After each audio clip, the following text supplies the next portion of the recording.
ប្រហោអពីកាថាជើឆ្នាំមេអត្តស័កចូលនៅថ្ងៃទី28ខែឧសភាពុទ្ធសករាជ2070គ្រិស្តសករាជ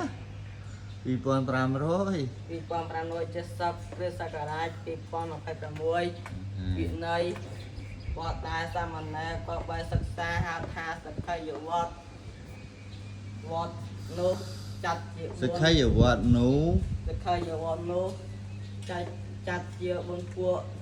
គឺពួកទី1ឈ្មោះសារូបៈពួកទី2ឈ្មោះភោចនបដិសញ្យុត្តពួកទី3ឈ្មោះធម្មទេសនាបដិសញ្យុត្ត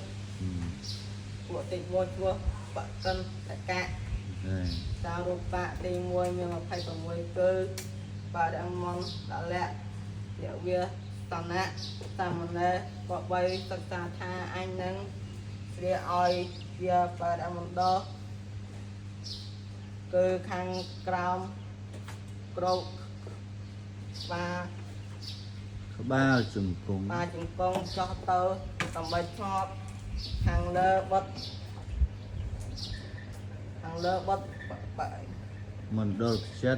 មណ្ឌលចិត្តខាងមុខក្រោមស្មើគ្នាបីបរមន្តដលៈបារុបណៈសាមណេរក៏បីសិក្សាថាអញនឹងពាក្យឲ្យជាបរមន្តគឺខាងក្រោម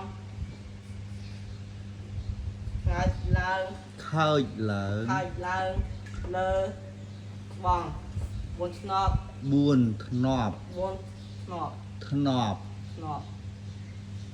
ខាងលើបត់បាំងកែងដៃខាងស្វែងបត់ខាងស្វែងឲ្យរៀបរយមិនឲ្យរយៈ3សុបដិឆន្នាអន្តរខរេវិស័យតនៈសាមណេរក៏បីសិក្សាថាអញនឹងបត់បាំងកាយអញនឹងបត់បាំងរាងកាយឲ្យល្អដល់ទៅក្នុងចន្លោះនេះទៀតហេមិន